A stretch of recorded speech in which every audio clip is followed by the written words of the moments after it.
كتير مننا بتقابله مشاكل في طحن حاجة معينة، أو المطحنة تقف أو تتحرق بسبب موتورها الضعيف.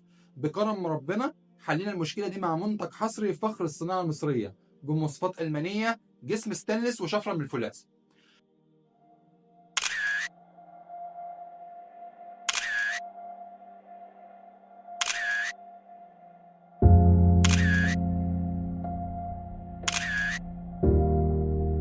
المطحنة دي مناسبة لمصالح العطارة والمحامص وبتوع البن، واللي شغالين في المكسرات والفواكه المجففة، والمطاعم والفنادق، واللي بيربوا طيور ودواجن، وكمان شركات الأدوية. وبتستخدم في طحن الأعشاب والسكر بدرجة ناعمة، وتعتبر مطحنة قوية جدا في البيوت.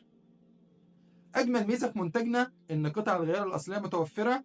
اللي عايز يطلبها عندك الرقم هيظهر على الشاشة، وبنشحن بفضل الله تعالى لكل محافظات الجمهورية وخارج مصر. مع السلامة.